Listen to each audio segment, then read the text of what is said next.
प्रदेश state में विधानसभा के लिए हो रहे आम चुनाव में अपनी पार्टी के उम्मीदवारों के समर्थन में मुझे सुनने के लिए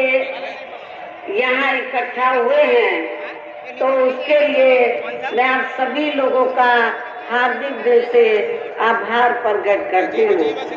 और अब मैं सबसे पहले अपनी पार्टी के संबंध में ये कहना चाहूंगी कि हमारी पार्टी ये चुनाव आपके मध्य प्रदेश स्टेट की अधिकांश विधानसभा की सीटों पर पूरी तैयारी व दमदारी के साथ लड़ रही है। अर्थात हमारी पार्टी ने इस चुनाव में यहाँ केवल गोंडवाना गणतंत्र पार्टी को छोड़कर अन्य किसी भी पार्टी के साथ किसी भी प्रकार का कोई भी चुनावी समझौता आदि नहीं किया। इसके साथ ही हमने बीएसपी से जुड़ने की तादाद को ध्यान में रखकर फिर उसी अनुपात में ही या सर्व समाज के लोगों को टिकट भी दिए हैं। लेकिन अब मैं इस हो रहे विधानसभा आम चुनाव में आप लोगों का ध्यान अपनी पार्टी बीएसपी की तरफ दिलाना चाहती हूँ। अपनी पार्टी बीएसपी को कामयाब बनाने की तरफ दिलाना चाहती हूँ। और इस संबंध में सबसे पहले मैं आप लोगों को ये कहना चाहूँगी कि अपने देश को आज़ाद हुए और भारतीय संविधान को भी लागू हुए अब यहाँ वर्षों बीत चुके हैं। और इस लंबी अवधि में केंद्र ये आपके प्रदेश में भी यहाँ विभिन्न विरोधी पार्टियों की सरकारें रही हैं। लेकिन दुख की बात यह है कि इस दौरान यहाँ सभी विरोधी पार्टियों की रही सरकारों में आपके प्रदेश सहित पूरे देश में भी सर्व समाज में से विशेषकर दलितों, आदिवासियों, पिछड़े वर्गों, मुस्लिम व अन्य धार्मिक अल्पसंख्यकों के साथ साथ गरीबों, मजदूरों, किसानों, छोटे व्यापारियों एवं अन्य मेहनतकश लोगों का भी पूर्ण रूप से विकास व्यवस्थान आदि नहीं हो सका है। जिनकी सरकारों की नीतियों व कार्यशैली को अभी ने और ज्यादा आजमाने की जरूरत नहीं है। और इस मामले में खासकर मैं दलितों, आदिवासियों व अन्य पिछड़े वर्गों के लोगों को ये भी बताना जरूरी समझती हूँ कि इन्हें परम पूज्य बाबा साहब डॉक्टर भीमराव अंबेडकर के कड़े संघर्ष एवं अथक प्रयासों से भारतीय संविधान के तहत मिले कानूनी अधिकारों में से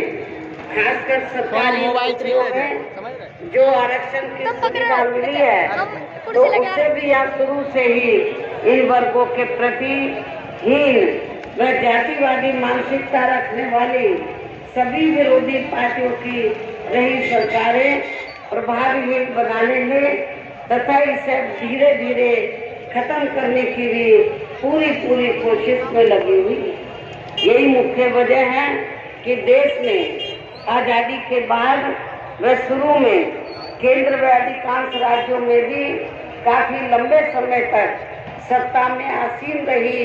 कांग्रेस पार्टी ने और अब पिछले कुछ वर्षों से केंद्र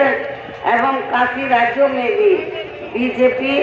व अन्य विरोधी पार्टियों की भी रही सरकारों ने इनका ये आरक्षण का कोटा अभी तक भी पूरा नहीं किया।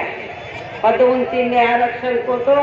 इन्होंने मान्य कोर्ट की हार में काफी हद तक खत्म ही कर दिया है। और इस मामले में लगभग यही खराब स्थिति हमें यह आपके मध्य प्रदेश स्टेट में भी देखने के लिए मिल रही है। इसके साथ ही अब इन वर्गों के लोगों को प्राइवेट सेक्टर में आरक्षण दिए जाने की व्यवस्था किए बिना ही केंद्र व राज्यों में भी ज्यादातर सरकारी कार्य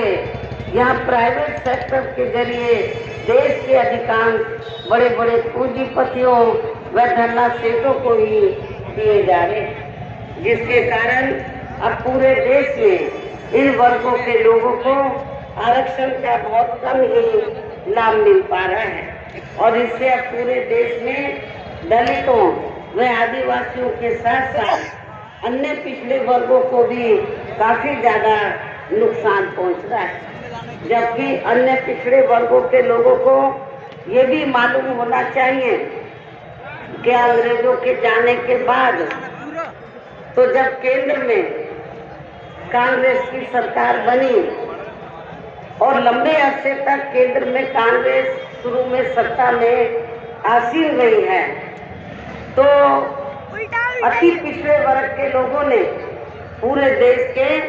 अति पिछड़े वर्ग के लोगों ने कांग्रेस से ये गुजारिश की कि उन्हें SC ST की तरह आरक्षण दिया जाए, सरकारी नौकरियों व अन्य क्षेत्रों में आरक्षण दिया जाए। तो इनको आरक्षण देने के लिए बहुत पहल की गई, लोगों ने बहुत पहल की। पहले का लेकर कमीशन बैठा, उसकी रिपोर्ट आई, लेकिन दुख की बात यह है कि कांग्रेस पार्टी की सरकार ने उस समय केंद्र में रही, कांग्रेस की सरकार ने उसे रद्दी की टोकरी में डाल दिया, उसको लागू नहीं किया। उसके बाद मंडल कमीशन बैठा, उसकी रिपोर्ट आई, उसे भी